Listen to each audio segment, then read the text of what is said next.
something real, something real. So the whole point of this song was specifically to do one thing: put Nathan Du Bois-King through his paces.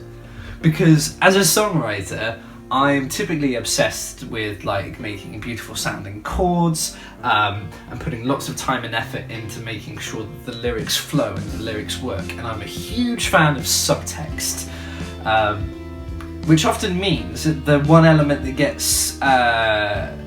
less attention is usually those cool little instrumental parts, those little virtuosic melodic lines that will be played on that will be played on sort of, you know, various solo instruments, which is usually Nathan's responsibility. And I thought, no, this time I am going to sort of draw my inner Stevie Wonder, and I am going to basically create the Upsiders version of Sir Duke.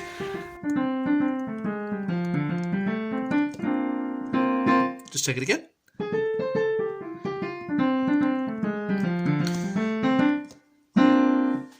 So story-wise, the song is somewhat ironic, titled Something Real, talking about sort of, you know, love, and this time it's gonna work, when the truth is that it's kind of not,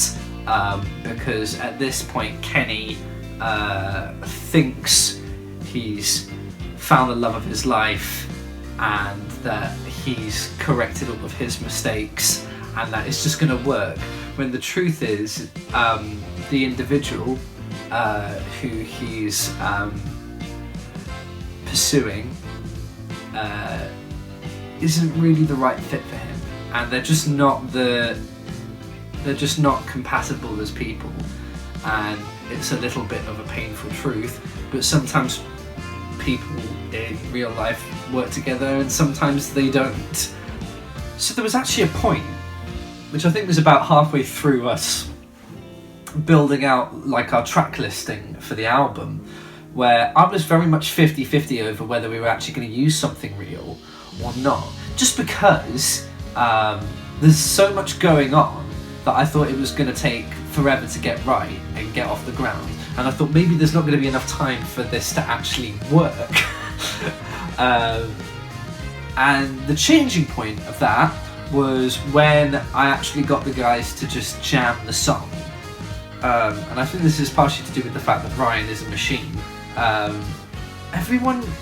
immediately got into it as soon as I'd like listed out all of the chords and I just told everyone to jam along. Everyone just sort of got it, and I noticed that Ryan became more and more enthusiastic as he was playing, and I think that as Ryan became more enthusiastic, that made Joe more enthusiastic, which then made Nathan more enthusiastic, which then made Hot Chocolate more enthusiastic, and then just everyone is like vibing.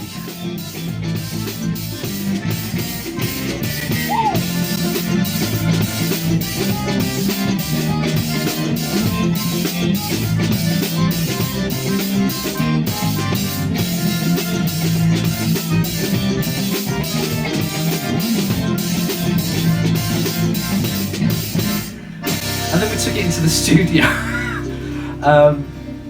and that was at first a bit of a nightmare, because then my initial fears were then realised, because playing to a metronome when there are multiple sort of changes in tempo is not easy.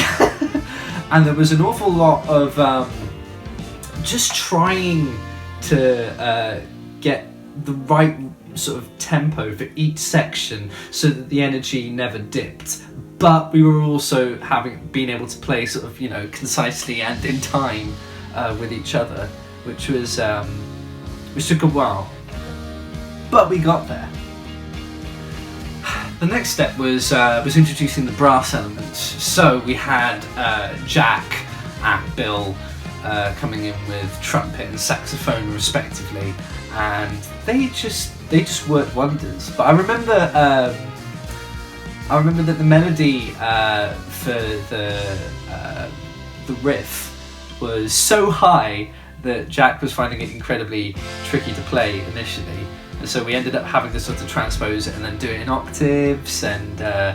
mess around with it. But then when all the pieces came together, it just had this sense of like grandeur to it that just made it feel so good and so optimistic. And I was like, oh, it's an Upsiders song. So when this song actually exists